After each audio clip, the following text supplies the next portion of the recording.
What you're witnessing right now is two things.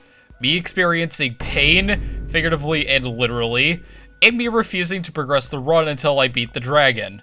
If you're wondering how I got to this point, well, it only makes sense to rewind to the beginning.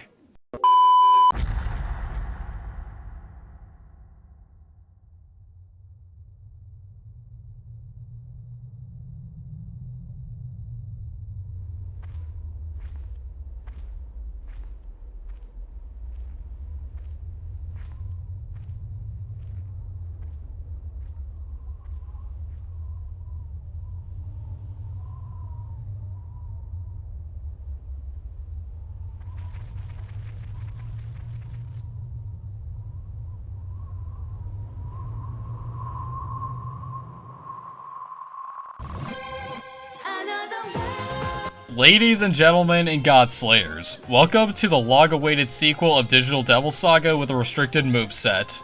The rules of this run are mostly the same. Every character is going to be locked to the mantra lines they start with upon joining the party. However, there is a slight inconvenience when trying to do this run in this game, and that is the mantra grid itself. In Digital Devil Saga 1, the mantra grid was a series of linear lines, and there were some mantras that weren't connected to a line at all, like the ones you get from bosses. If you wanted to get a certain skill from a certain line, you had to master the mantras that came before it. Digital Devil Saga 2 changed the grid to look like a Chinese checkerboard, and because of that you were able to technically skip some mantras. So if you master a mantra from the Force line with Surf, it allows him to obtain Bafula before obtaining Mabufu. But this is where the issue lies. Because the grid is designed this way, the lines aren't linear, thus making it hard to tell what's a part of your line and what isn't. What I use to try and separate them is what skills the characters start with upon joining. Surf, for example, starts with what he started with in DDS1, the Hunt Physical and Ice lines. The Ice line in this game is straightforward like it was last game, but Hunt Physical is a different story.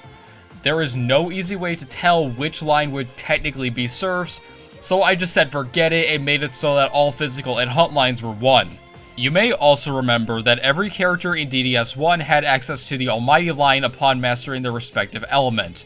Because I'm doing this run solely based on what skills from what line a character starts with, the Almighty line is completely banned, which bars us from learning skills like Last Word and Mind Charge. Hopefully that doesn't come back to bite me in the ass.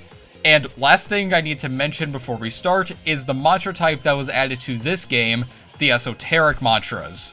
Esoteric Mantras are special mantras that can only be obtained after you master every mantra that surrounds it.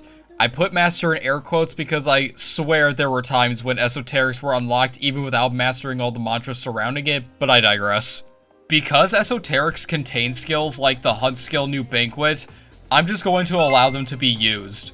I know all of these rules may sound inconsistent and most likely contradictory, but this run is already a big enough semantics nightmare, and trust me, making physical lines one and allowing esoteric mantras does not make this run any easier. Anyway, after watching the opening, we make a new save file and start the run. We start the game in the future where this guy Fred gives baby versions of our beloved characters one of many exposition dumps, this one just being a brief reminder of what happened last game. In order to keep a long story short, the Embryon reigns supreme in a fight with this woman Angel, and after the Karma Temple explodes, they all end up in what is supposed to be a paradise with no death or pain, but the land they find themselves in is nothing of the sort. It then cuts to present day with Surf, Argilla, and Gale hiding from the cannibalistic society. Thank you, Gale. The child version of Fred, who can't comprehend why we don't know shit about the world, tells us of a man named Roland who might be able to explain our situation once we go through the occupied sector.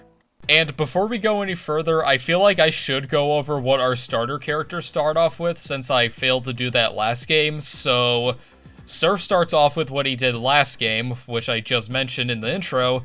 Argilla is mostly the same minus the ailment line. Gale unfortunately got neutered hard since he only has force and physical this time around. Getting back to the occupied sector, since this is a challenge run, clearly there are differences in this run compared to a normal playthrough, right? Well, no, actually, because like last game, we can't buy mantras until we beat the first dungeon.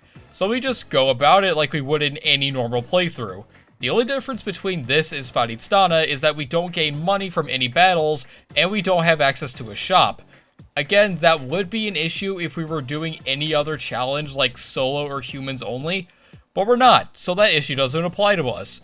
And there are free healing spots to make up for the lack of money to afford American healthcare. Before you proceed to the end of the occupied sector, do be sure to master Gale and Argilla's mantras, since those are a requirement for the boss of this dungeon, Vritra. Vritra, like this entire dungeon, is not any different from a normal playthrough. The Andras he summons are weak to earth, and he is weak to force. This is why I said to master Gale and Argilla's mantras before the fight starts, and I highly recommend saving any Sonic Stones you may pick up from encounters so that you can maximize your turn economy. A few turns into the fight, the Andras will throw up Void Force to block the big man's weakness, so take them out as quickly as possible. Once both Andras are dealt with, Vritra will start using the rest of his skill set, which consists of Body Rush, Mind Charge, and Terror Burst. When he casts Mind Charge, he will always shout, "Witness the fury of my body!" and use Terror Burst. Unblocked, this will leave you close to death or just outright kill you if you're not at full health. But if you mastered Argilla's mantra before the fight, you can use Void Earth to completely invalidate it. If you were to say that Vritra is a slightly more difficult but still not difficult version of Hayagriva, I would say that is 100% accurate because we're able to beat Vritra with ease. With Vritra dead, the giant door he was trying to break down is opened, and it's here where we meet Roland, professional alcoholic and leader of the Locapala resistance group, who takes us to the underground city where we are finally given access to our first shop, who won't sell to us until we talk to Roland, aka going through another exposition dump. So to make another long story short, the Locapala have Cielo in custody, we were AI in the Junkyard that's actually called Asura Project Stage 1, the project was headed by Varen, aka Colonel Terrence Beck, and the Locapala killed a demon virus test subject out of fear of it losing control, to which Gale utterly roasts them. This is nothing but coercion. You have no honor. After that short and sweet TLDR exposition, Adil gives us 2 medical kits, frigid shot ammo, and the hacking disc, which grants us access to the mantra grid. Though before you buy mantra, go to the shop. If you transfer your DDS1 save, the shopkeeper will buy Surf's Karma Ring for a certain amount, depending on how much Maka you had when you made your cleared file. Because I only had a decent amount, she buys the Karma Ring for $12,000, and with that money I buy Surf the Ice Demon, Argilla the Fallen Hero, and Gale the Dragon Lord. Like last time, I will not be saying what mantras I buy or master unless I deem them significant. After we buy our mantras and take the elevator down to the underwater cable, we get a cutscene with Angel talking to Madame Cuvier, the head honcho of the society. Here we find out that Angel is a hermaphrodite, making her both Sarah's mother and father, and that Sarah is also 7 years old. Heat? You got anything to say for that scene? I'm going to jail! Getting back to the underwater cable, we run into these 2 ghouls.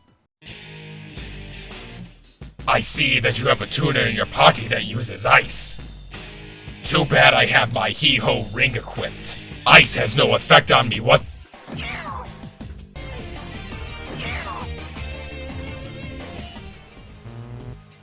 After you defeat the ghouls, they'll drop the aforementioned hee-ho ring, which gives you ice immunity, and the power ring, which gives you a +3 strength boost. Yeah, now is actually the perfect time to talk about one of the new mechanics DDS2 added, the Karma Rings. Karma Rings are special pieces of equipment that provides the wearer a unique effect. The hee-ho ring and the power ring I just mentioned gives the wearer ice immunity and a +3 strength boost respectively. What all Karma Rings have in common is they will provide you with a fixed stat boost like a boost to vitality or magic.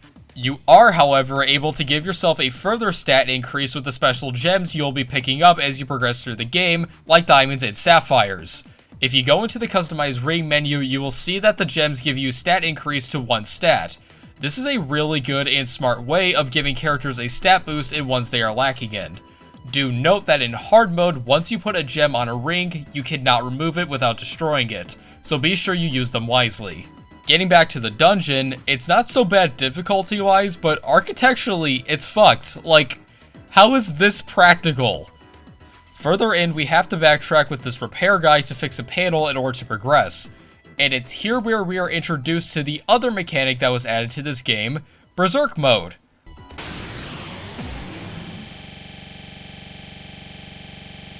and it's here where we are introduced to the other mechanic that was added to this game, Berserk Mode. Berserk Mode is a halfway state between the character's human and demon forms. The pros of these forms are as followed. Physical and hunt skills have increased damage, 90% crit rate, phys attacks are part almighty, and escaping is guaranteed. The cons, however, have characters take a shitload of increased damage, which may as well be a one-shot, and you're less likely to land hits. Getting to the end of the cable, we are forced into a fight with Hecatoncheires. Hecatoncheires has Counter, Executioner, and a unique skill, 100 Fist. 100 Fist is the most threatening thing he has because it increases its power every time it's used, so you're gonna have to take him out before it becomes a guaranteed one-shot. He has a weakness to Earth, so put Argilla in the first slot of the party and revert her to human form so that we can use the Earth Shot combo. If you have any landmines, I would also use those to maximize turn economy, and to make sure he gets taken out before 100 Fist becomes too powerful to handle, which for me is exactly what happened. Defeating Hecatoncheires, Cielo gets released from Locapala's custody, and Roland shows us that he infected himself with the demon virus and wants to fight alongside us, giving us a team of 5. The good news is, we have 2 more party members, which means we have more elements at our disposal. Roland in particular is a jack of all trades, having access to lightning, fire, ice, and healing. Cielo, unfortunately like Gale, got severely neutered, since he only has lightning, healing, and physical this time around. The bad news is, we have access to every single character at the start of the fucking game, and because of that, every character only has early game skills, and as a result, no one has access to any buff, debuff, and ailment lines. And that's where combo skills come in. In DDS 1 and 2, there is a combo skill called Angelic Grace, which heals the party and gives a defense boost, so that partially alleviates our buff problem. Because the majority of the characters have access to the healing lines in this game, we are able to get an early game Rakukaja. The only downside to this is that it costs 2 press turns because it requires 2 party members to have a healing move equipped.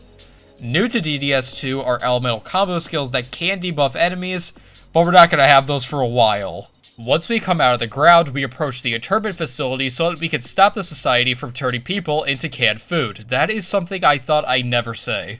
The first floor doesn't really have anything of note except for this guy, Johnny, who says the shop is where he says it is, cause he's a legend. After we sell him some flowers, he explains that as we buy and sell at any shop, we will rank up in the shop, which will give us access to more items. The only forced encounter on the main floor are these 2 Nue, who mostly serve as a way to introduce Roland's Atma avatar, Indra. Just slap them around with Agi and devour them and you're good.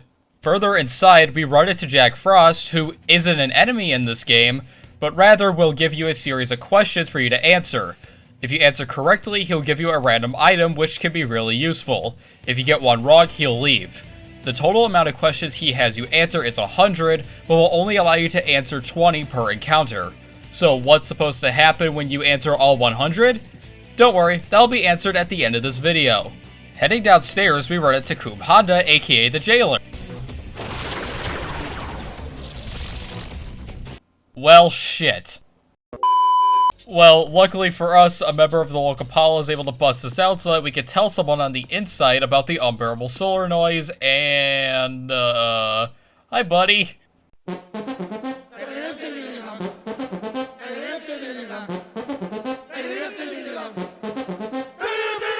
Get that motherfucker!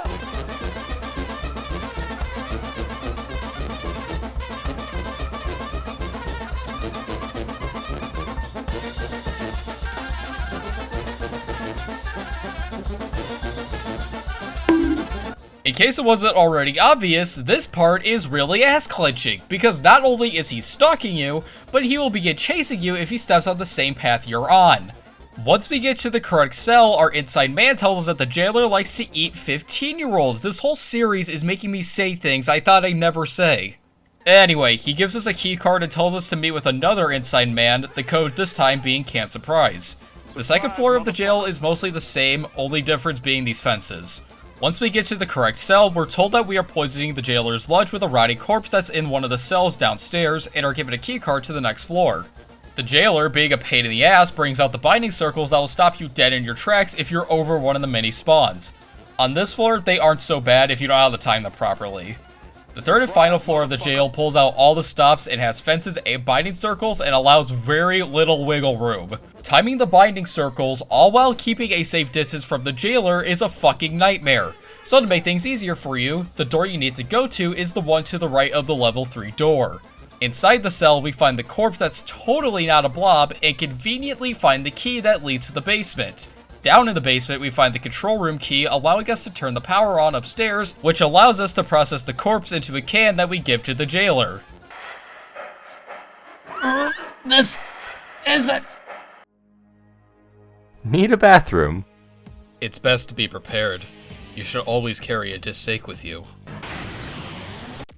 Even though he's on the verge of having diarrhea, the jailer is still able to put up a fight. He still has Black Bind, but now it's been reduced to 50% odds, and he also has another unique skill that complements it greatly: Gorge. Gorge is an undodgeable HP drain attack that doubles the drainage if he hits a binded target. It's worth noting that this bind status isn't the normal bind status. This one is a unique status that can only be cleansed through time, because apparently we didn't have enough of those. Bringing Cielo into this fight is absolutely mandatory because Kumhanda has an electricity weakness, so we are able to farm extra press turns with the Elect Shock combo. I would also bring Gale into this fight with Void Force because Kumhanda has medium force attacks, and your last unit should be whoever learned Medea first, so in my case Argilla. Even with all of that under our belt though, Black Bind is still one of the biggest tests of luck in the entire game. There is a chance that all or most of your units will get inflicted with Bind, and whoever he binds will cripple you. Cielo because he's the main attacker, Gale because he's our only force shield provider, and Argilla because she can reliably heal. And the worst part is that we can't take advantage of his other weakness, Mute, which would turn this fight into a complete joke. But since we can't get it, this fight is significantly harder and more annoying. So the only thing you can do is pray that the RNG gods bless you so that you can take down this horse carcass. After we save the prisoners from getting turned into lunch, Gale finds out that Fred is Lupa's child and tells him to become an honest man. Now it is time to go to the Society's main HQ. Outside the tower, you'll come across this guy who is having trouble deciding a name for his child and wants your input. Whichever name you choose will give you a different Karma Ring gem. Surf will give you a pink sapphire, Heat gives you a tiger's eye, Gale gives you a pink crystal, and Cielo gives you a blood ruby. I chose Heat, but I would highly recommend choosing Surf because the +4 gem, yeah, is random. However, if you make a save state right before you use the gem and don't get the stat boost you want, just reload it until you get the one you want. The first fight involves 2 Society soldiers who will attack you if you keep letting them talk, so select the option to attack them. Because these guys are in human form, you're going to want to revert Surf to human form because human enemies are weak to gun attacks. However, humans being weak to gun isn't one-sided. Surf and anyone else you revert to human form will also be weak to gun attacks, so be careful when you're dealing with human enemies. From here on, there is a chance to encounter them, but dealing with them isn't always worth it because they can't be devoured, which also means you gain no AP from them. Let me just say, the random encounters in the tower are the most brutal thing I have ever witnessed in a mid-game dungeon, because almost all of them have no weakness to exploit, and some favor using physical attacks, and some favor using Expel. Oh yeah, there's something else that you might like to hear. See this divine ring? It was made from the cell data you gathered in the Junkyard. You devoured Metatron in exchange a cell at the temple, huh? Well, I'm invincible to Hummer thanks to you. Haha, you practically handed victory to me. Why don't you just surrender right now?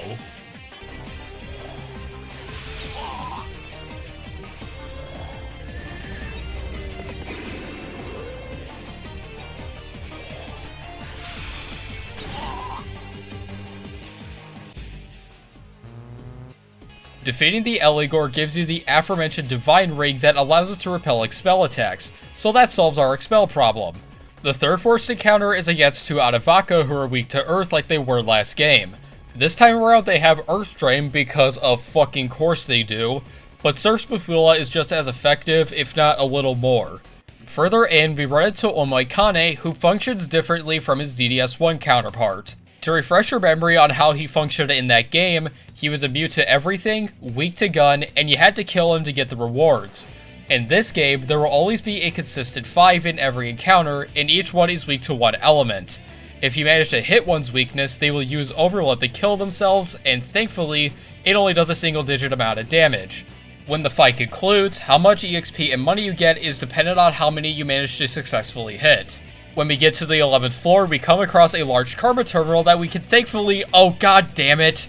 Going through the fake terminal door forces us into an encounter with 2 Titan waves that will fuck you up.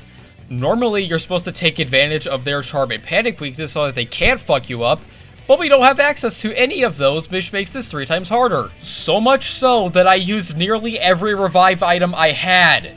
Luckily, we were shown mercy by RNGesus, so we can walk out onto the tower's helipad, where we are immediately ambushed by Team Rocket wannabes, the Tribhvana. Initially, the Tribhvana start off in their human forms, but after taking a certain amount of damage, they'll transform into their demon forms, so don't think you can cheese the fight with exploiting gun weaknesses. The demons they turn into, from left to right, are Kusith, Ubelaris, and Ganga. Kusith is weak to fire, provides attack buffs, shields to all elements except ice, Dia, and of course, Dekaja and Dekunda. Ubelaris is weak to force and dishes out physical attacks with health rush, mad rush, and body rush.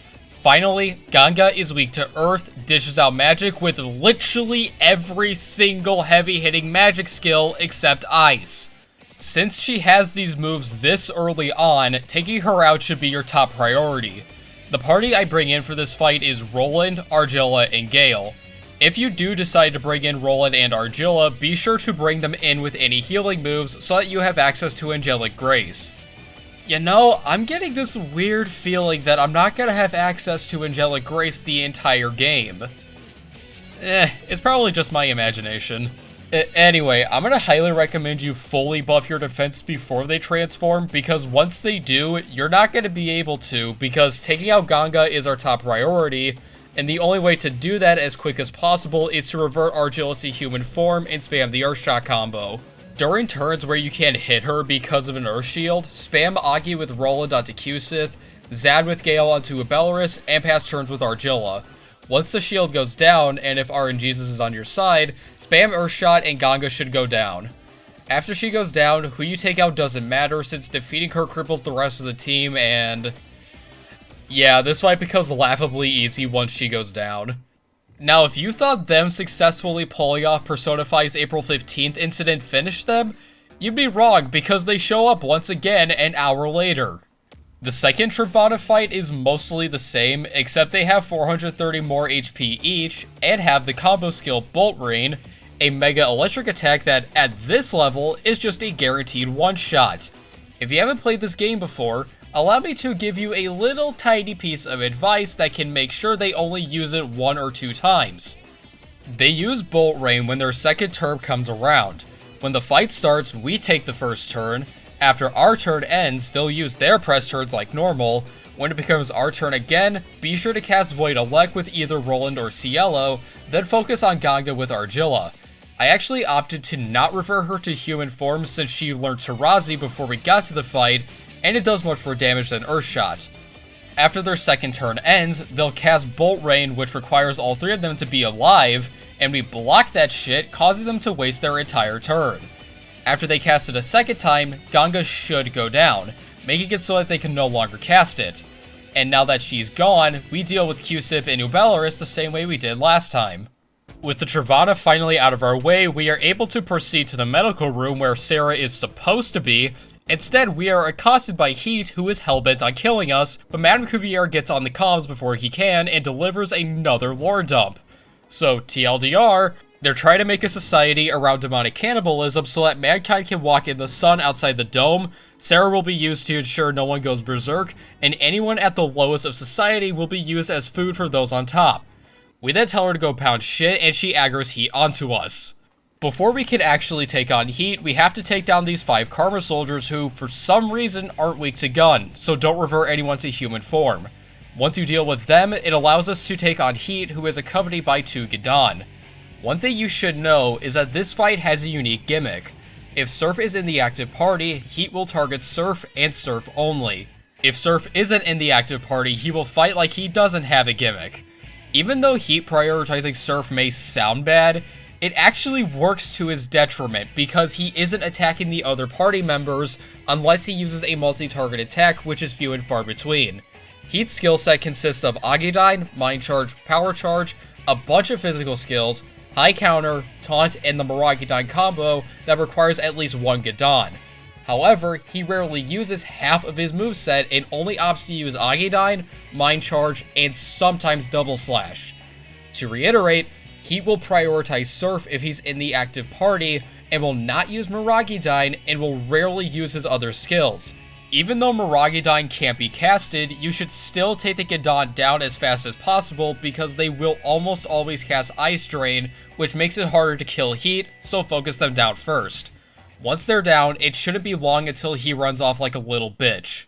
The last force encounter is against Rakshasa and Barith, who are very easy, and then we get into these encounters with these red armed band soldiers who tell us that the director is waiting. Why couldn't these just be cutscenes? We finally get to the end of the tower where Angel just gives us her keycard to the airplane that just ends up getting shot down, and Cielo hilariously mimics what the plane does. Luckily for us, the plane crashes in front of the EGG facility where Sarah is. The EGG is like the Karma Tower in the sense that it is long as hell, except you're heading down instead of up.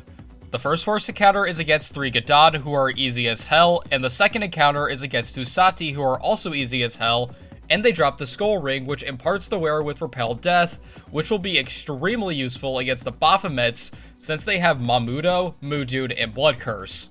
The rest of the enemies down here are slightly buffed versions of the encounters in the Karma Tower, except they now have exploitable weaknesses, which makes them so much easier to deal with. To progress through the EGG, you'll need to find these keycards that unlock the numbered doors. The first one will just work, but the rest of them require you to put in a password that are literally on the back of the cards that you can look at in the pause menu. Though while exploring, we find this giant thing named Meganada, who is so powerful that he is able to move in the ice he's trapped in, and after talking to Argilla, we learn that his other name is Indrajit. Hopefully that doesn't have any later implications. Once we get to the bottom floor, we run into Ubelorus again, who has blood on his teeth from eating Q-Sith and Ganga, Jesus Christ. And this sets Cielo off to the point where he forces himself into the third slot of your party if he already isn't in the party. Because Ubelorus devoured his comrades, he turns into Abaddon, and that also means that he has their affinities along with his. Abaddon works similarly to Hoglog Gaming in the sense that he has multiple phases he can shift to. At the start of the fight, Abaddon starts off in his Ubelorus form, which is almost exactly the same except he now has Power Wave, Ganga form is exactly the same, and Q-Sith is almost the same with Dia being upgraded to Diorama, and he also gains Silent Howl. After he takes a certain amount of damage, he'll use Gate to Abyss, which detains 1 unit, and he'll immediately follow it up with Bellow, which shifts his phase. In order to get him to regurgitate your devoured party member, you have to deal a certain amount of damage to Abaddon so that he spits them out. Exactly what you had to do to Rahu. However, that is easier said than done. For one thing, instead of using an attack that would tell us what phase he's in, he decides to be a dick and follow Bellow up with a basic attack instead, so that doesn't tell us anything. And by the time we figure out what phase he's in, we're either close to death or just dead. This fight is a big difficulty spike from the last two Tribhvana fights, and unlike them, we cannot control who we hit because we don't know who we're trying to hit. Or can we? And do we? What exactly do I mean by that? You see, despite Abaddon being a big difficulty spike because of what I just mentioned, there is one slight detail that shits on his entire strategy. And it's the fact that at least 2 units have to be on the field in order for him to use Gate to Abyss. And because he's scripted to use Bellow after Gate to Abyss, if only 1 unit is on the field, he cannot use either of those 2 skills. You could probably see where I'm going with this. Since Abaddon initially starts the fight in the Ubelorus phase, his weakness for a solo fight will always be Force. So the perfect man for the job is Gale. Alright, so now that we have that figured out, we just gotta have Gale be the only party member, right? Not yet. There is still something we have to do to make sure we can pull this off. That something being grinding. Gale's current magic capabilities are lacking, with his Zanma only dealing somewhere between 120 and 130 damage. Even if we maximize his defense, we will inevitably run out of MP and MP restoratives, and as a result, just end up dying. To ensure that doesn't happen, I grind for 2 freaking hours until he masters the Sky Wizard mantra, which imparts him with Xandine, Tempest, and Force Amp. Before heading into the fight, be sure to equip all 3 of those along with Force Boost, Taunt, and Life Bonus for good measure. Also, be sure to bring in Roland or Argilla along with Cielo so that we can throw up defense. When you're ready, head through the door to show Abaddon what Gale is made of on his own. When the fight starts, you're going to want to use Xandine and follow it up with Angelic Grace. On your last available press turn, throw up an attack mirror so that you can reflect Abaddon's incoming damage. On your next available action, use Taunt once, and immediately use a Dekaja Rock, if you have one, to peel away his attack buffs. Once your defense is maxed out, withdraw your other 2 party members from the field so the 1v1 can begin. The boosters coupled with the -2 defense debuffs does nearly 600 fucking damage, oh my god. Even with that though, you need to be sure you brought in a lot of healing items because, for one thing, Gale lacks any way to heal himself outside of those, and 1 miss or 1 crit, or both, can cost you the fight. Fortunately, that doesn't happen to me, and I'm able to take down the Angel of the Abyss. After Cielo gives a few words of wisdom to Abelorus, we go into the door that he was blocking, which leads to a path to the EGG itself. Before you head in there, I feel obligated to tell you that if Surf, for some reason, isn't packing in the skills department, now would be a good time to make sure he is, because once you proceed through that door, you won't be able to. Anyway, we proceed into the EGG and rescue Sarah, but that is short-lived as Heat walks in on the party and... Wait, Surf, what are you? Oh, god damn it, Surf. Oh, shit! The whole ship is fucked! Now that Surf is pretty much dead, Gale assumes leader of the Embryon. To stop God from ultra-foring the Earth, Roland suggests going to the power plant to shut the power off. Do note, however, that the power plant is one of 2 points of no return, so be sure you make preparations beforehand. Before I do head in, I go back to the underground city and talk to this Pyrojack.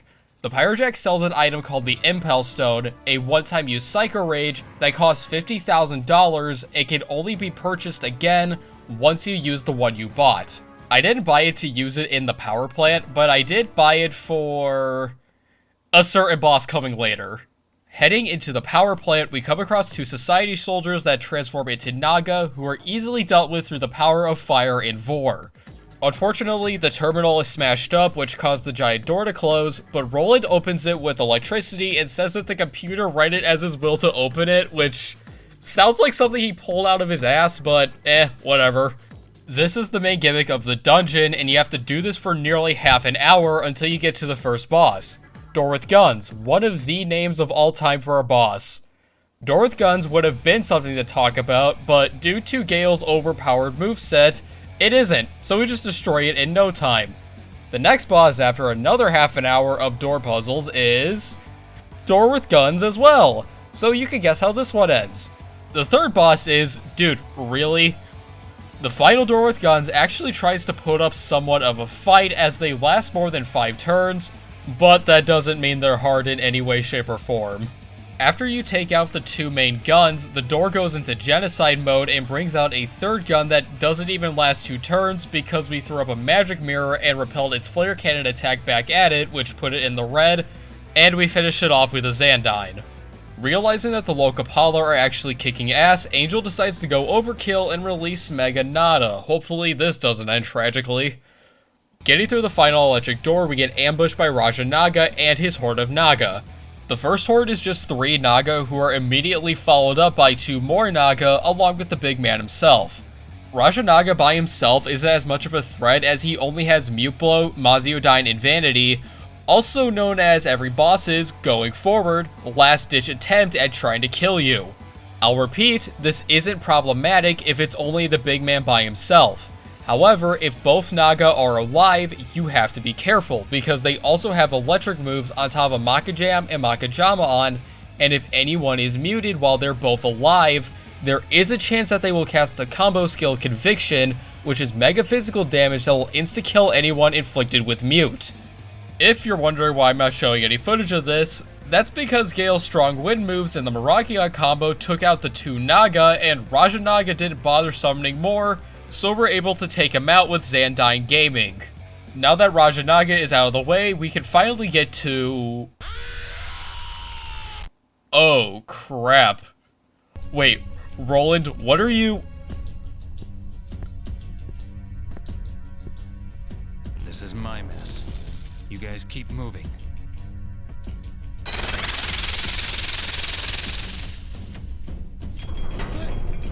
Roland! Don't worry. I can handle them. I'm a clever one after all.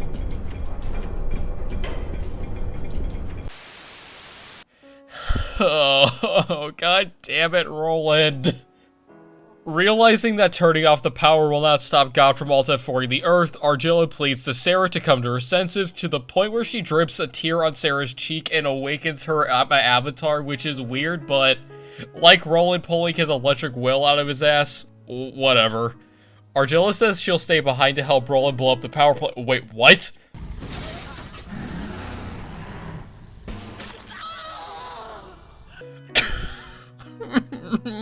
Why, Argilla? Why?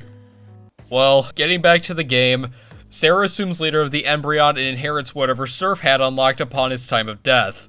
The good news is she's another Surf in the sense that we have access to all of his moves. The bad news is she's another Surf, because she has the exact same mantra lines and learned mantras Surf had, which means that we don't gain access to other mantra lines. The last encounter in the dungeon is against Ifrit, who is mostly here to introduce Sarah's Atma avatar, Varnani. Yeah, that's really it.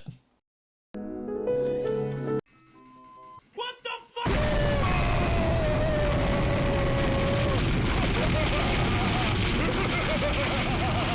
Unfortunately, with Roland and Argilla dead, we lose our only way to buff our defense. Hopefully that doesn't have any repercussions. In a last-ditch effort to stop God from alt-F4ing the Earth, we head back to the EGG so that Sarah can talk him out of it. To the left of the elevator is Johnny, and he is here to sell you light balls and core shields. Both of these are going to be necessary for the dungeon. The light ball is only useful for the opening part, and the core shield will only help you out like 2 to 3 times in the entire dungeon, so don't go crazy when buying them. Downstairs, shit is beyond fucked. Everyone is fused into walls because of God's corrupted data, but amidst all of this, it's here where the best exchange in the whole duology happens. Hey, what happened to I do not comprehend, eh, brother? I kinda miss it. Some things must be felt, not comprehended. It took him the entirety of the first game and nearly all of this game, but he finally comprehends. I am so proud. Getting back on topic, the rest of the dungeon consists of...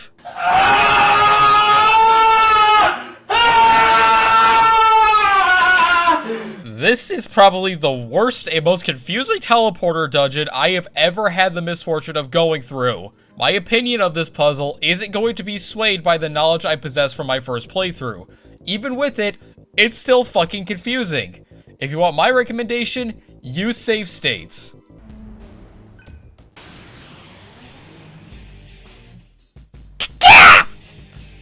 Lock! Dragon Ring! Ah!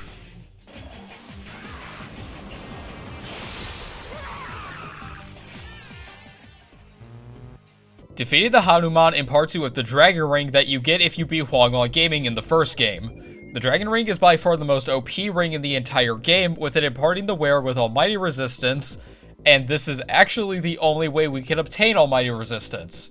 My recommendation is to give it to whoever has the least amount of max HP, so in my case, Cielo. Lastly, the random encounters aren't really anything to sneeze at because you're almost likely to encounter an enemy that is either weak to Elec, Ice, or Gun. And after nearly an hour and a half of going through the most miserable teleporter maze in the entire series, in my opinion, we finally get to the EGG itself, where we see Heat merge with it and is now a giant tentacle monster. I told you I was strong, Sarah. Now, I just have to devour you. I'm sorry, Heat. I know that I've made you suffer. Devour me if that's what you really want. But please, allow me to talk to God first.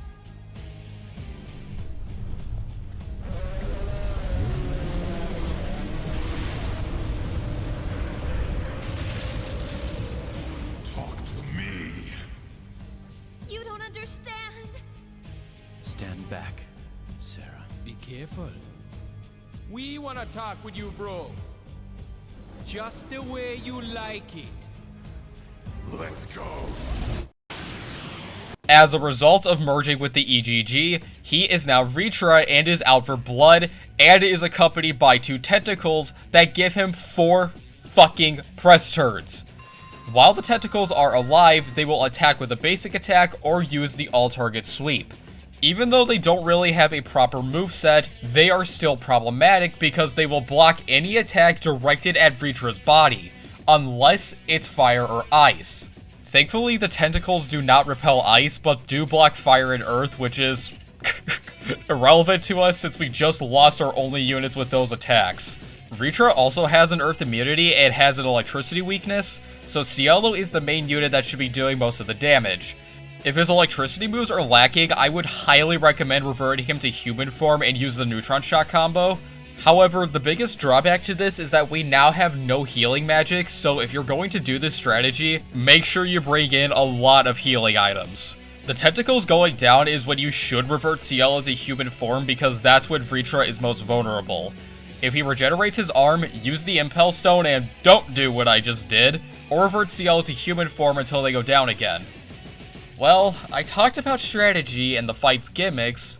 What else am I missing? What am I missing? Oh right! His fucking moveset! Vritra has every -1 debuff skill except Debilitate, Power Wave, Silent Howl, Agidyne, and Gale and Torrent. Gale and Torrent is supposed to be the second most dangerous thing he has, but the He-Ho ring negates it. My recommendation is to give it to anyone that isn't Sarah since she already has an innate ice resistance. On the contrary, Agidyne is the second most dangerous thing he can use since we have no way to resist it, and Sarah is weak to it, and if he follows it up with literally anything else, Sarah is almost guaranteed to go down. On top of that, he is able to debuff our stats, which are permanent since we can't access Nakuna, and our only way to at least cleanse defense debuffs just died last dungeon. Keep in mind, this is what he does when the tentacles are alive. When the tentacles go down at first, he will immediately or shortly after use Infernal Roar, an undodgeable Mega Almighty attack. This is why I recommended giving the unit with the least amount of HP the Dragon Ring, so that they can potentially survive a what would be a guaranteed one-shot. Now I say potentially because if he debuffs your defense enough, that almighty resistance will not matter. What makes matters even worse is he will almost always follow up Infernal Roar with Sonic Wave, which inflicts panic. The only way to guarantee that it doesn't land outside of luck is if you throw up a magic mirror that are scarce, which runs the risk of him using Agidyne and healing himself. This fight is one of the biggest tests of luck in the entire game. You are at the mercy of Vritra and whether he decides to let you off easy and leave you barely alive, or debuff you to high hell and massacre you. But if he decides to reduce your attack or your accuracy, that's not going to matter if you're going to be using the neutron shot combo the entire time. How, you may be asking? You see, because combo skills require 2 or more party members to be used, there is a chance that their buff and debuff status may be different. So Sarah could be at neutral attack, and Cielo can be at -1. Because every party member can have varying stats, the game opts to act like everyone is at neutral stats regardless if they're buffed or debuffed. So while you won't get the advantages from buffs, you won't get disadvantages either. Shout out to Robin and Zephyr for discovering this in their DDS2 Humans Only run. This almost completely changed how I approached the fight and made it a lesser pain in the ass. Vritra using Tarunda is just a wasted turn no matter what, but Secunda is a half freebie because that also applies to how often we dodge, but our chances of dodging were not that good to begin with, so in the grand scheme of things, it's still a freebie for us. With all this under my belt, and after a lot of Cielo grunts later, Vritra screams like a little bitch and goes down.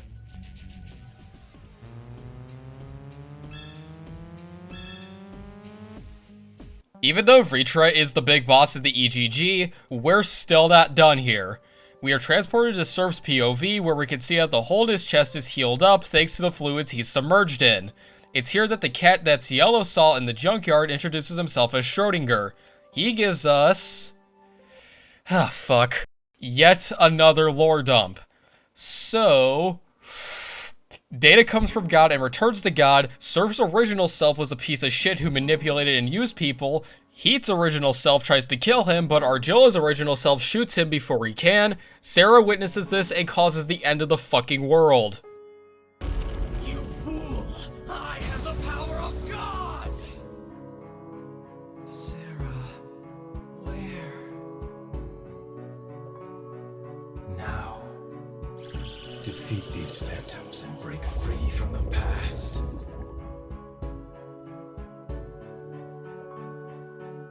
And release my other self as well.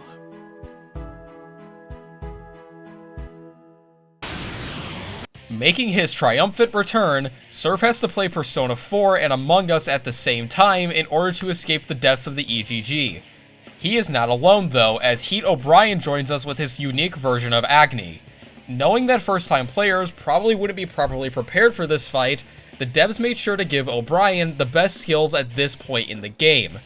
The two foes you have to take on are real Varna and fake Varna, and these guys are complete jokes. The only move they have are Black Impulse and White Impulse, which are Dark and Expel respectively. Even though we can't block these attacks, they do so little damage, and... well...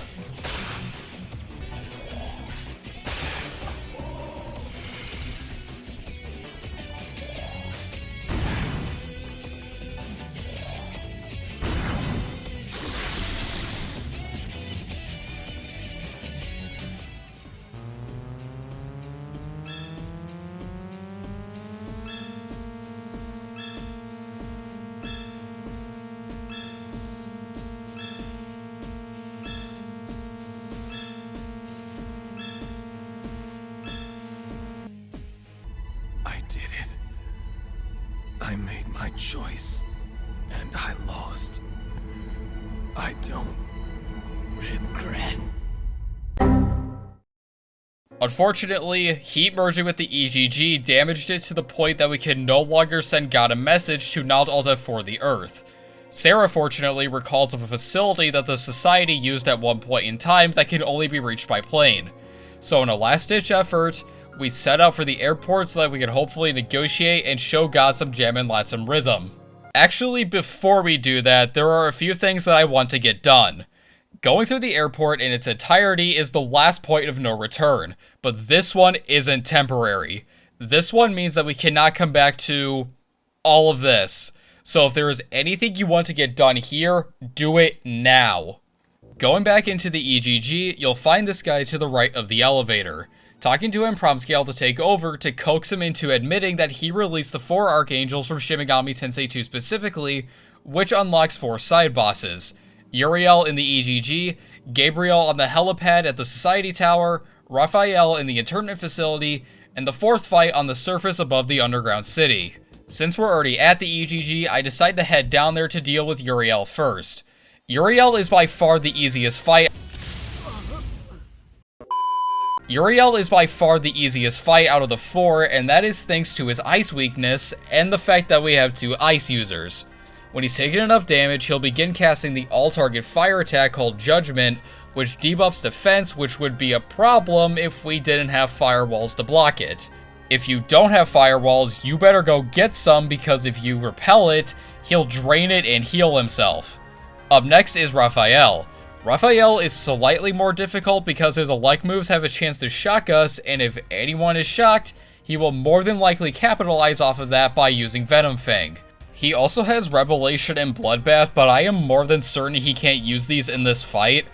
And funnily enough, his weakness is electricity, so be sure to bring in Cielo to spam Neutron Shot.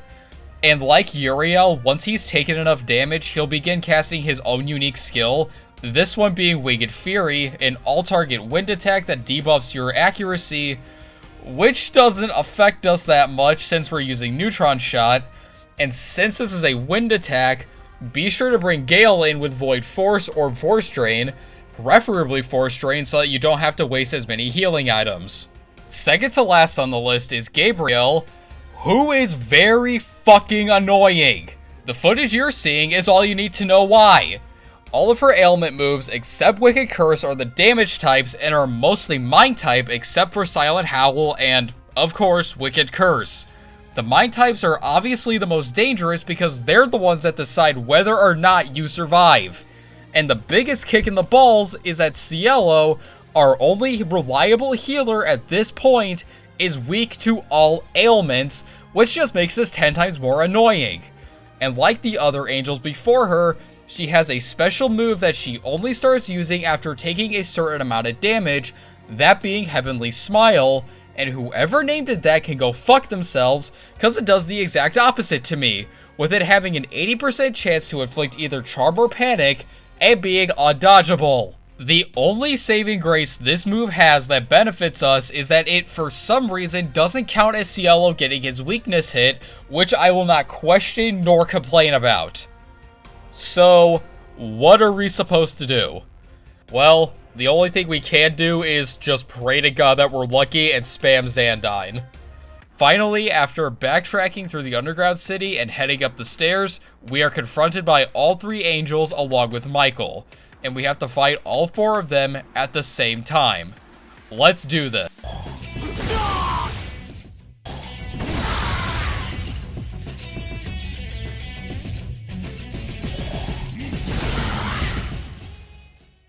As you could probably have guessed from the footage, this is a freaking gauntlet. Something I thought I was finally free from. The order the angels go in are Uriel, Raphael, Gabriel, and Michael.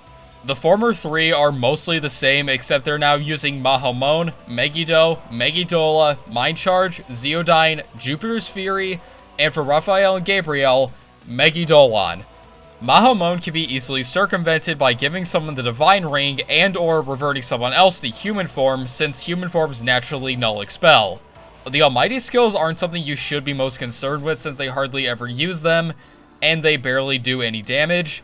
What you should look out for is Jupiter's Fury and Zeodyne because of their 15% shock chance that they will make damn sure to take advantage of.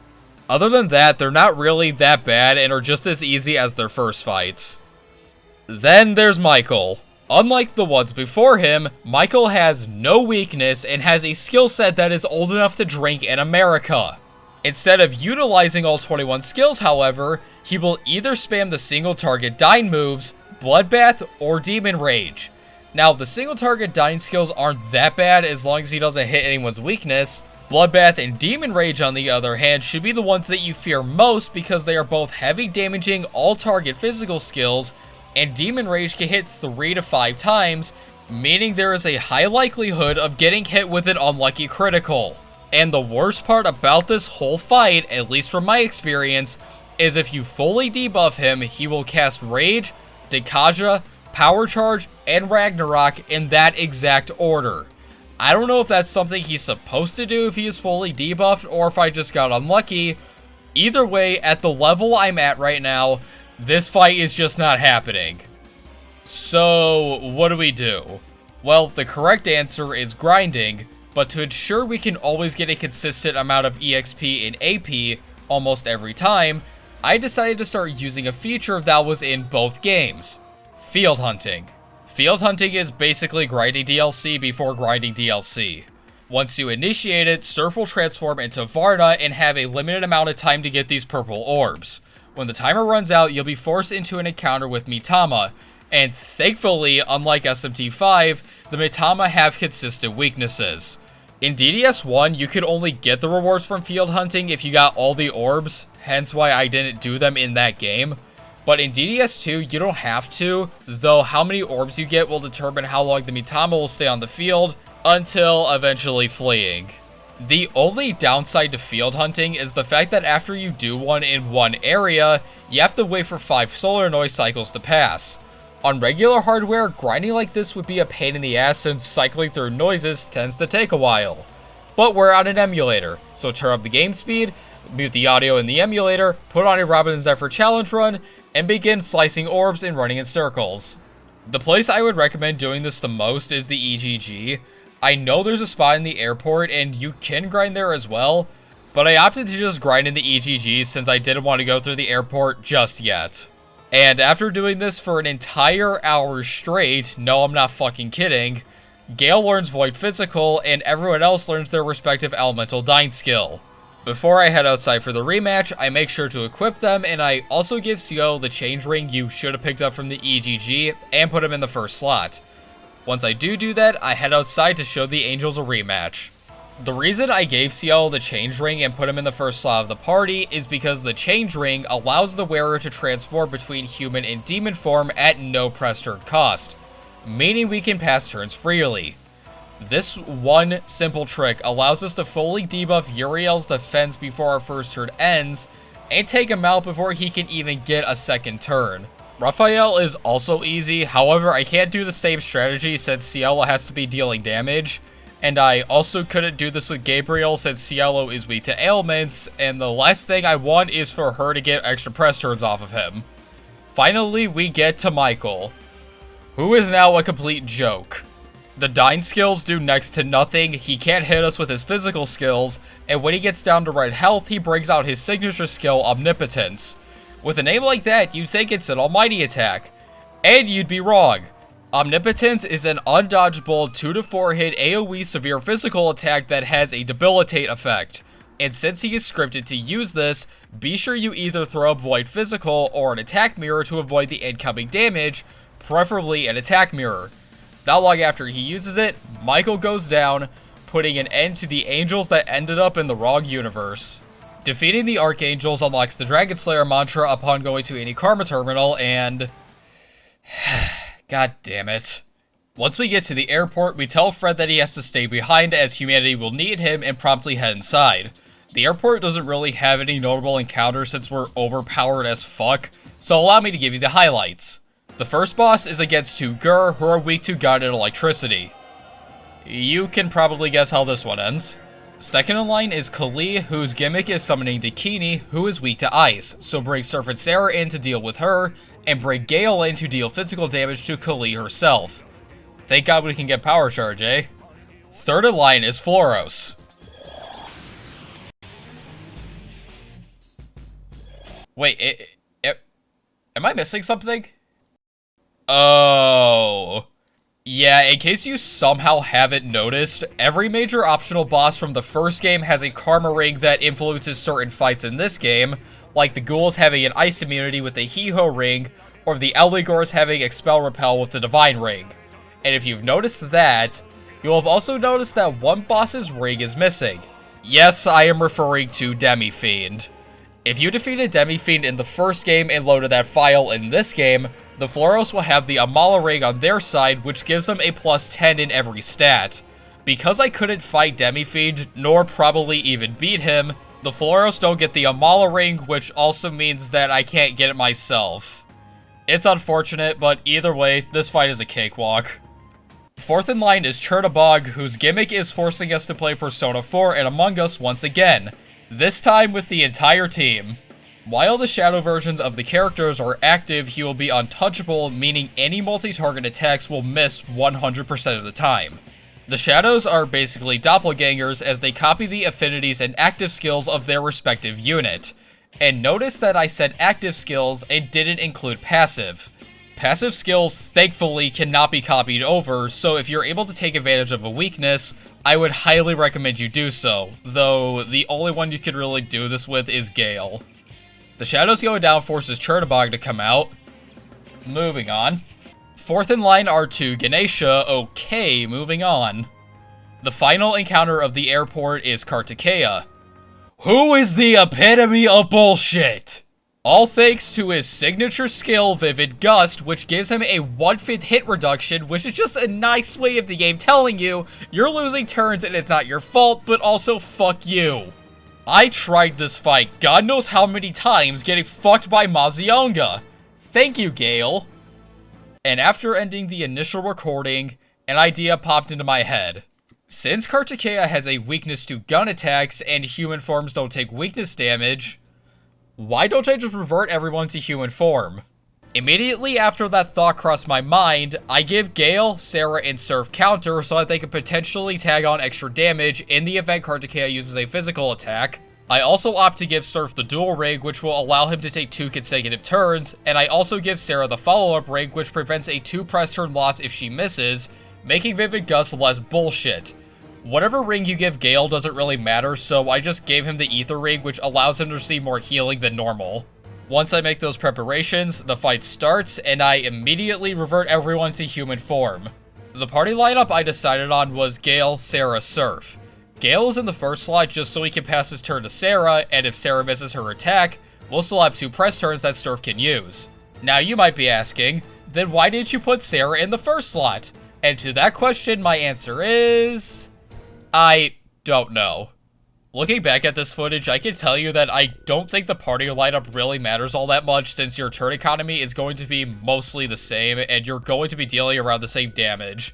If I could remember the reason why I went with this lineup, I would tell you, but I really don't. Regardless, after too many shenanigans with Vivid bullshit, we take down Kartikeya with the power of the Second Amendment. Once this fight is over, you'll have now reached this game's second and permanent point of no return. If there is anything you need to do beforehand, whether it be getting any karma rings you haven't obtained yet, or fighting the Archangels, now is the time to do it. I have done everything I need to here, so we proceed and run into Angel, who is trying to thwart our efforts. Gale opts to stay behind to talk to her. Wait, what? You don't know anything!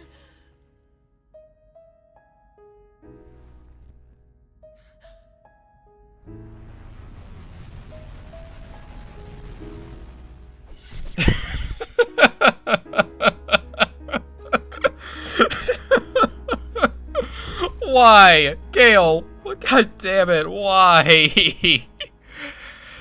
Oh, surely it can't get worse than this, right? Oh look, see all those flying alongside the plane, how cool. Why? Why?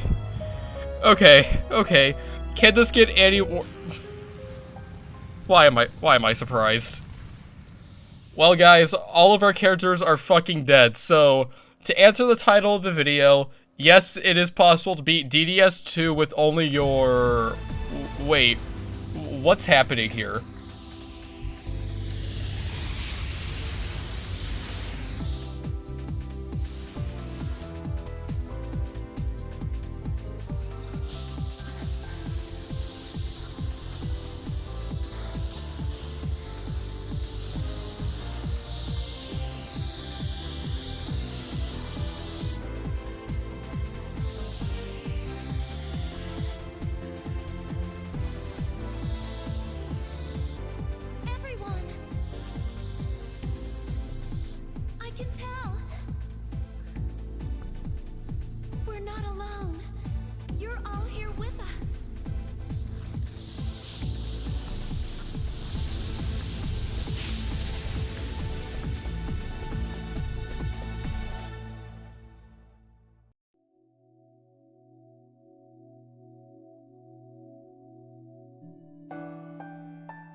In case it wasn't already obvious by how much time is left in the video, we're not done here. Finishing off the airport unlocks the final dungeon of the entire game, the literal sun itself, and with it, we are reunited with our comrades who died in the mid-game, and the ones who died not even 5 minutes ago. It's also here where a certain statement I made in my DDS1 video becomes relevant. When we head back to base to discuss our plans, we come to the conclusion that we lack manpower, so we decide to align ourselves with the Meeeeaaaat tribe without betraying them. Why I said that will be answered in DDS2. That statement didn't apply to just that part of the game. It also applied to 99% of the dialogue choices in that game and in this one, which goes as follows. For saying that she'll help the Meeeeaaaat without betrayal at the beginning of the first game, Janana gifts Argilla her combo skill from her boss fight, Seraph Lore. For transferring a DDS1 file in the first place, Lupa gives Gale Pyre Phlegathon. For telling Madame Cuvier to eat shit at the Karma Tower, Angel gives Seraph Reincarnate. Finally, for refusing to fight Heat at coordinate 136, saying how the circumstances of everyone's existence doesn't change anything, saying that you're still comrades in the first EGG visit after he stabs you, and saying you understand where he stands after fighting him as Vritra, Roland has Heat take his place, giving him whatever he learned when he died in the power plant. On top of all of this, we get access to our final party member, that being Seraph. Seraph inherits the skill sets of Surf and Sarah, the highest level between the two, and the highest number stat each character had. So if you know this beforehand, try to diversify not only their stats, but what mantras they master while they're separate characters. Also, I can't not point out this hilarious dialogue from Cielo. It's like the developers knew that killing him at that moment was kind of pointless and wanted to point that out themselves, and... oh, this is why I love Cielo. While you're at it, you may as well talk to everyone else's solar data since you get rewarded with some Karma Ring gems. And once you've done that, use this platform and you'll be taken to the first encounter of the dungeon, Kingu. Kingu got the Mizuchi treatment by being nothing special because he is an encounter in the same dungeon.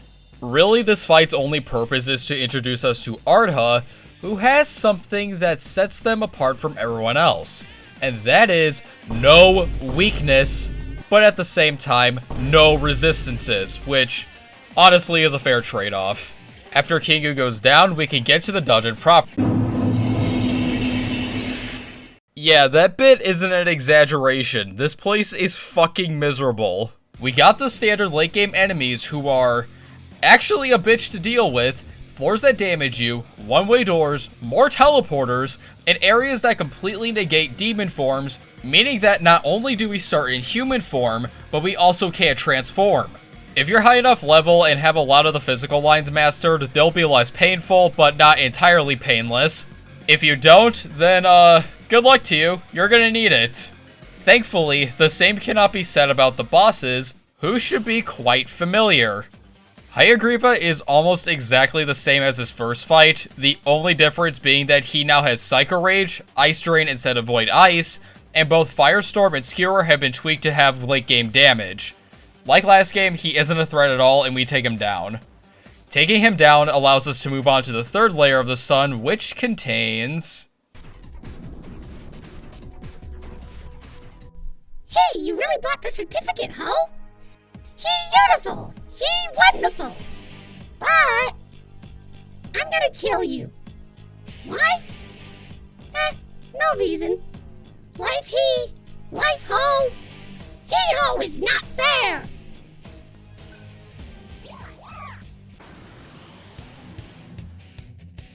Hey, why are you standing on your hee-ho toes? Oh, I see, ho. You think I'm just a plain old Frost. Isn't that right? Yeah, I'm talking to you, hee-ho. I'm Jack. Jack Frost the Magnificent. I'll teach you a lesson you'll never forget. Hee-ho!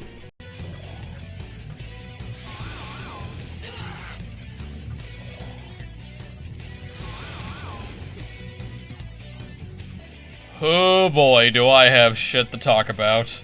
Like he just said, Jack Frost is not an ordinary Frost and is not fucking around. The one move you have to look out for is Breath, a single target 4 to 8 hit severe ice attack that has a 100% freeze chance. That's already scary enough, but if you want to take things to the next level, he is guaranteed to use the following pattern: Breath, Psycho Rage, and his basic attack on the target he froze with his first action. This right here is guaranteed to kill a frozen target, and the biggest kick in the snowballs is you have to engage with the gimmick, because his AI is smart enough to circumvent an ice shield, even the He-Ho ring. If anyone has the He-Ho ring equipped, Frosty the Snow Douche will go out of his way to not hit that specific party member. If said party member is the only one left standing, then he'll bust out Megido to get around the He-Ho ring. Without a shadow of a doubt, this fight is not happening with our current skill set. Thankfully, there is something we can do. Jack Frost AI is programmed to specifically use Megido if an ice immunity is detected. However, the same cannot be said about his basic attack. If you throw up a Fizz Repel, whether it be from the skill or an attack mirror, for some reason, the damage will be repelled back at him even though under normal circumstances, Freeze is supposed to beat all physical resistances. I don't know if it's because it's not an innate resistance or what, but whatever the case is, this is how we're going to beat the Breathalyzer. Unfortunately, this strategy has two issues. One is how scarce attack mirrors are, yes, even at this point in the game, and the second one is the mantra that has Fizz Repel is all the way over here. If you've already been mastering the physical lines, it shouldn't take as long, but if you haven't, strap in, cause you're gonna be here a while. What sucks about grinding here is the fact that there are no field hunts, so we gotta grind the old-fashioned way, which we do for nearly an hour and a half till we get to and master Demon Lord. It's also in this session that Heat unlocks Agidyne, which also unlocks the combo skill Levitine, a single target mega fire attack with a Raccoonda effect. Once I have these, I make sure to give Sarah Fizz Repel and Skull Cleave, Heat Agidyne, and Gale Pyre Phlegathon, and go to take down Frosty the Snow Douche, who is now a complete joke and ends up taking himself out. Hey, wait a Heat! That was just a little Heat joke! Don't rush off! Don't be so rude, He-Ho! Calm down, Ho! Just a joke. From this day forward, you and I are He-Homeboys. Psycho! Sayonara! Adios, amigo! Defeating Frosty unlocks the Magatama, a power 200 ammo type, and the Pass Rig, which allows the wearer to pass turns at no cost. I decided to give this to Argilla because the next fight is... this asshole. Camazotz is as much a pain in the ass here as he was in his third encounter. Thankfully, the devs hate him as much as SMT challenge runners do, to the point they gave him an elect weakness outside of his guarding form. He still has his earth weakness when guarding, but he will leave the stance when he is hit. And of course, he still has Zotalaha Bane, which is just as annoying as it was last time. Though luckily for us, he uses Winds of Hell instead of Spiral Edge, so we block that shit and take this asshole out with one last Pterodyne. Third in line is Rahu, who is somewhat difficult because of Dragon Quake and Dragon Thrash. Literally just spam Levitine until the body goes down and spam the head with Wind until it dies. Last in line is Ravana, who thankfully doesn't have Hunger Wave anymore and is easily dealt with the power of Levitine and overpowered moves. Gale and Heat did go down, but that was mostly because of my stupidity. After that, there is only one more boss standing between us and the final one. Mega Nada has two forms that he can shift between using Moksha. One has him completely nulling all physical attacks, having no magic resistance, and only 4 moves. The second form has him nulling magic, having no resistance to physical attacks, and having 19 fucking moves. And both forms have him draining electric. That right there is his first gimmick. His other gimmick is using Black Bhakti, which specifically buffs one of his signature skills, depending on what phase he's in. If he's in the physical phase, it buffs Mirage Blade, and in his magic phase, it buffs Meru Thunder. Now, you might be thinking that the Severe Elect Attack might be the most dangerous skill. And you'd be wrong. Yes, it is a guaranteed one-shot if it goes unblocked, but if you throw up Elect Drain, it goes from a guaranteed kill to a guaranteed full heal, and he loses all of his press turns on top of that.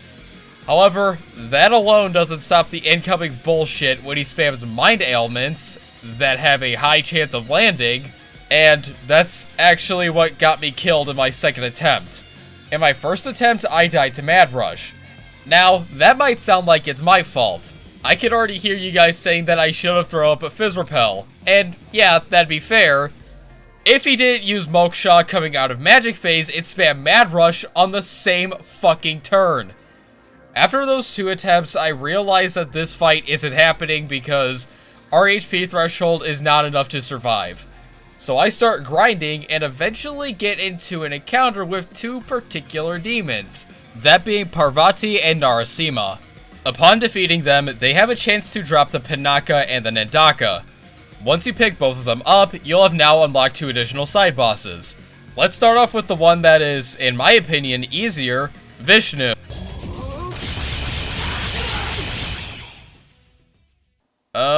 Okay. Let's go to Shiva and see what he's packing.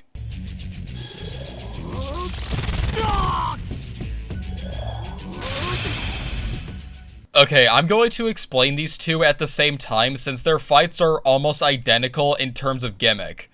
Both of them cycle through what 2 elements they'll take the most damage from and what they'll be resistant to, but the way they do it is completely different. Vishnu will become resistant to whatever you hit him with, along with the opposite element of whatever you hit him with next turn. So if you hit him with fire, he'll absorb ice, block fire, and vice versa. And the same is true for every other element, but Fizz and Gun work differently. If you hit him with Fizz or Gun, he'll absorb both next turn. Shiva almost works exactly the same as Vishnu with 2 differences. The first difference is he'll be immune to all but 2 elements, and he will shift his vulnerabilities whether you hit him or not. Thankfully, there is a fixed pattern on what you can hit him with that you are going to want to keep track of. At the beginning of the fight, he will always start out being vulnerable to fire and ice.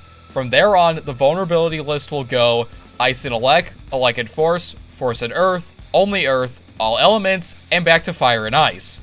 And you have to engage with these gimmicks because if you use an Almighty attack, and for Shiva, Almighty or Gun, they will get pissed and use their unique Almighty moves, Chaturbhuja and Third Eye.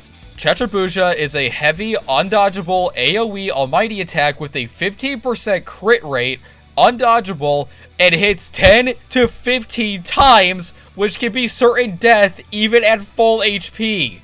I honestly believe the devs at Atlas were on that good shit one day, and this is what they made as a result.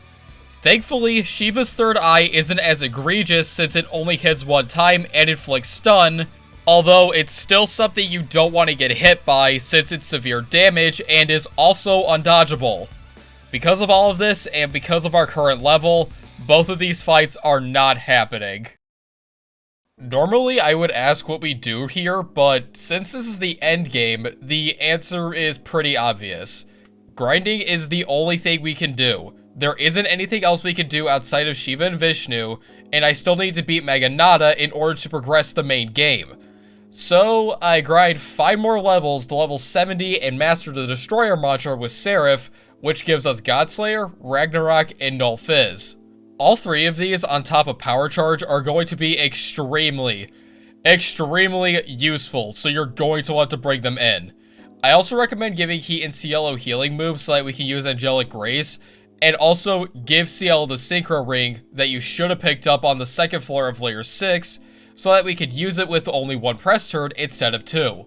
While Megido is in his physical phase, use this time to buff your defense with Angelic Grace and debuff his with Ragnarok. Once he shifts to his magic phase,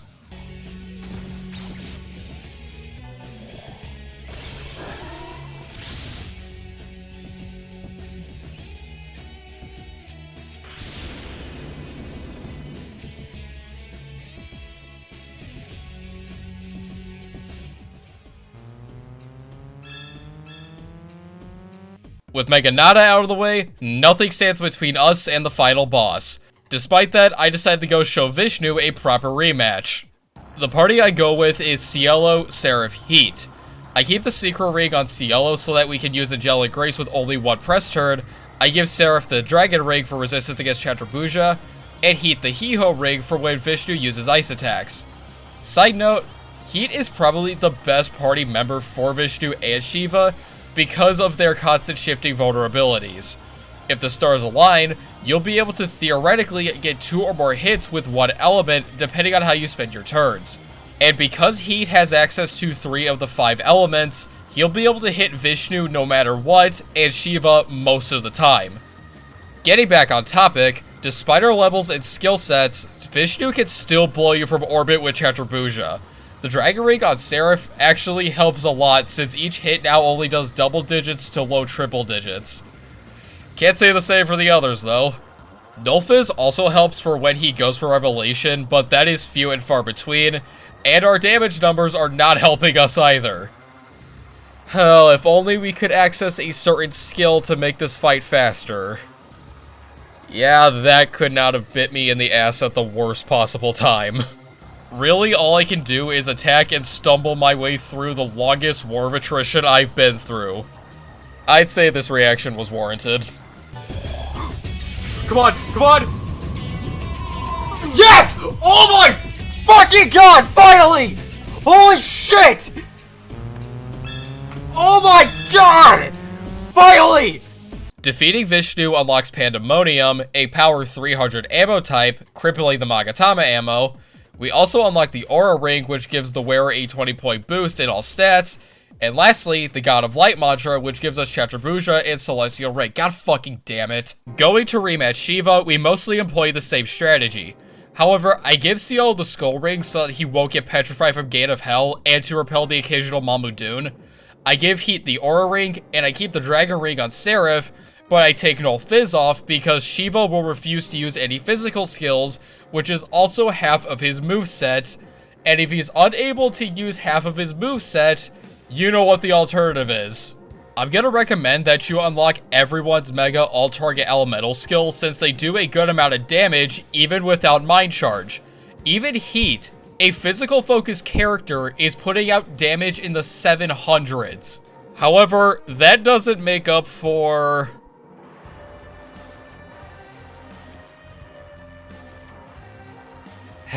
yeah, the Third Eye Genocide combo fucking sucks, and all it did was prolong the fight.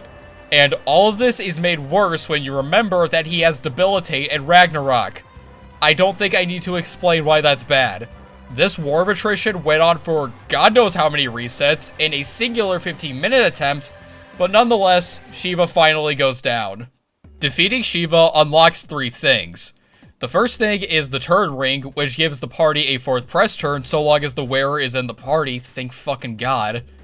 The second thing is the Aksara mantra, which contains Fizz Absorb and Third Eye, and unlike Dragon Slayer and God of Light, we actually have access to this one. Now, if we go up to the 5th layer of the sun, we can come across the third thing we unlocked, which is...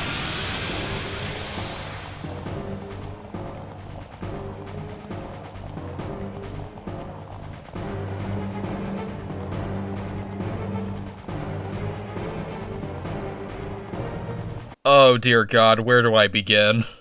I guess the best place to start would be his moveset.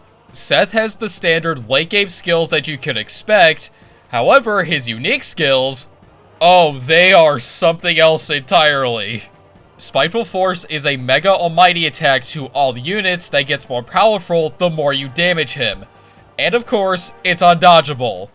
Desert Wind is also undodgeable, and its sole purpose is to launch a party member out of the party, making this a bit of a precursor to SMT4's Lost mechanic. When you go to deploy that party member back in, they will be at 150 HP guaranteed, so it's best to bring them back in on your first available turn so that you can heal them on your next. Finally, we have his most infamous and biggest attempt ender, Motherfucking Pain. This one move is the cause of so much frustration, rage quitting, and as the name implies, pain. So much fucking pain. And what makes this so much more painful is its 99% accuracy and 40% crit rate. No amount of null criticals and accuracy evasion buffs and debuffs will make it any better.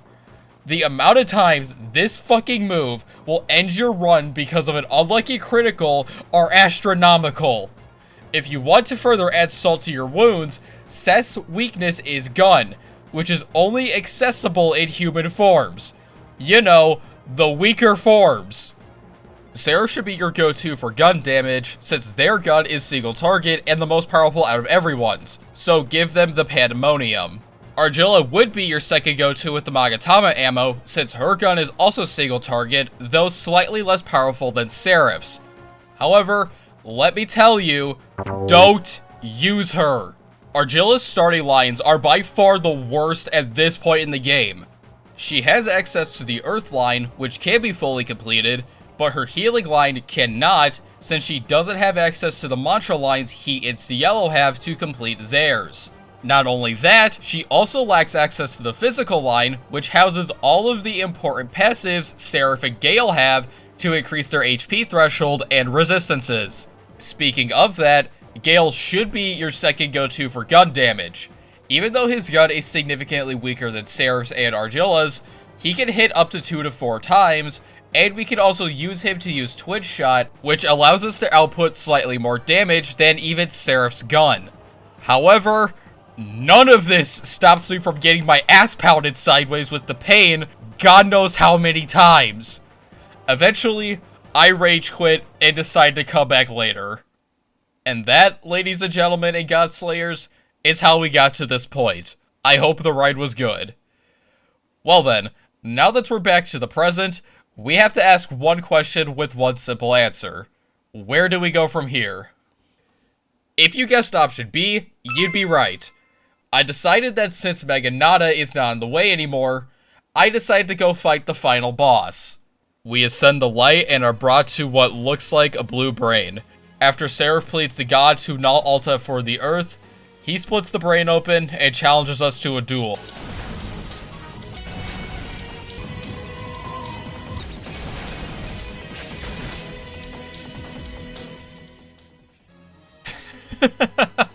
Sorry, I wanted to get that out of my system.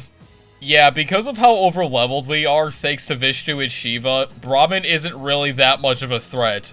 And that's also thanks to one thing we can abuse in this fight. Drain shields! You see, Brahmin has 5 phases, each one specializing in one element. Phase 1 is fire, phase 2 is wind, 3 is earth, 4 is elect, and 5 is ice. Each one having 3500 HP each, except for phase 5, which has 6000.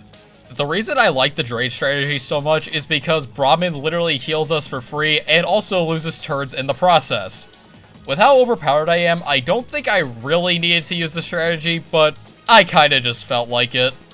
Now, this strategy has one flaw that I need to address, and that is the fact that Brahmin will always shift phases once the 3500 HP of the prior phase is depleted, meaning that you'll be thrown into the next phase without the proper shield to block his first attack, since it's impossible to know whether you'll be thrusted into the next phase or not.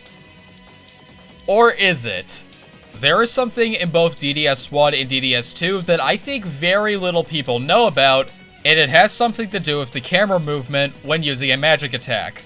When you cast a magic attack, the camera will somewhat revolve around a character as they go into their casting pose. When casting a magic attack against an enemy that can withstand the damage, the camera moves at a slow speed. But when you cast a magic attack against an enemy that's a killing blow, the camera will kind of go into a faster motion.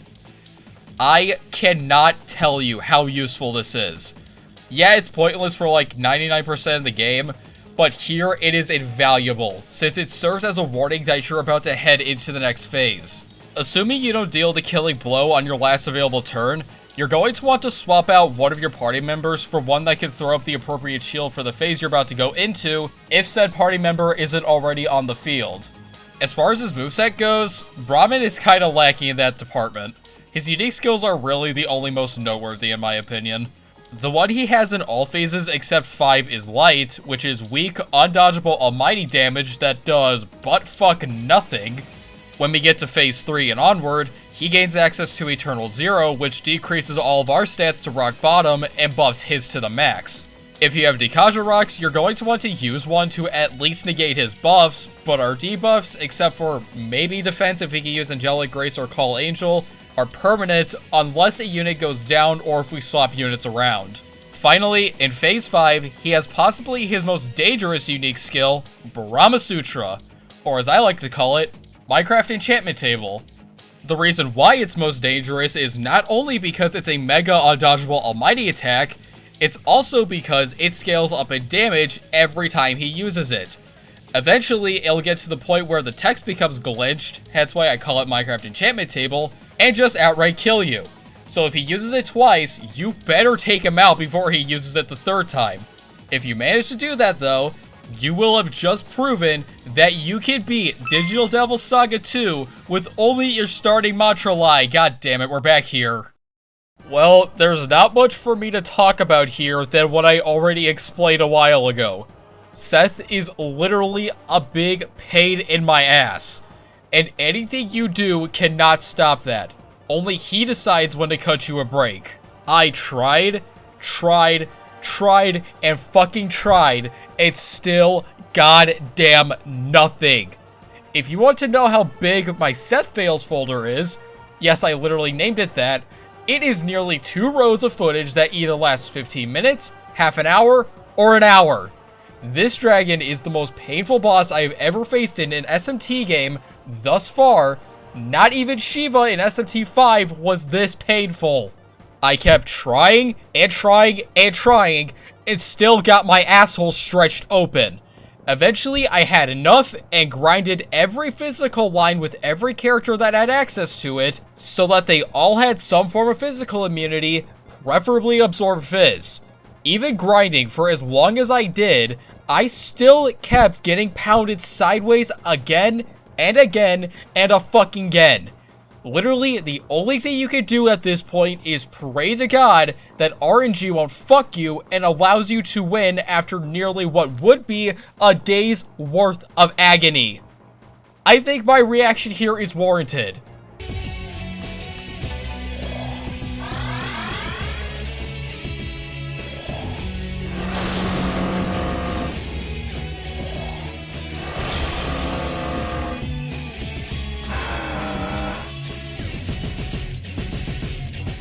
Holy shit! Holy shit! Holy shit! Oh my god! Oh my god! Oh my god! Finally! Oh my god! Fuck you, you fucking dragon! Fuck you! Holy shit!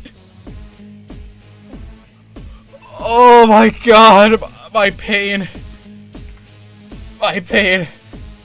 has finally been relinquished.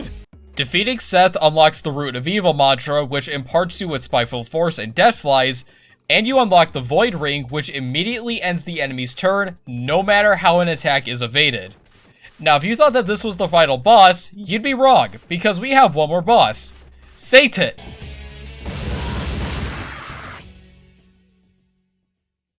Okay, yeah, Satan unfortunately is not possible, and it's all thanks to God's Breath, which is literally like Debbie Feed's Gaia Rage, except you can't survive it. Satan will use God's Breath every 4 turns if you're not fully buffed in all stats. Not just one stat, all of them. So we can't cheese the fight with Angelic Grace or Call Angel. The way you're supposed to buff all stats is to use the combo skill Charge, which buffs all stats by 1, like Luster Candy. The problem here is that we can't obtain it because we don't have access to the buff skills, and even if we did, we still couldn't obtain it because we need Mind Charge, which can only be gotten from the Almighty line, which I banned for use in this run. Yeah, it really sucks that Satan will not be possible, but you know what? That's fine by me. Seth was already a massive pain in the ass, and that's putting it lightly. So I'm satisfied that I was able to beat the pain machine. I want to take this moment to say that I really appreciate you guys being patient for this video to come out. I did not predict it would take a year after my last run for it to come out, but yeah, real life and lack of motivation is kind of the blame for that. However, I'm glad that I was able to get this out for you guys. I'd like to thank FeyLordRobin for reprising his role as Jack Frost, and I'd also like to thank my friend Ben for voicing Roland in the internment facility. Please go check them out. This video would not have been completed without them. And I want to thank you guys for watching, and I will see you in the next run.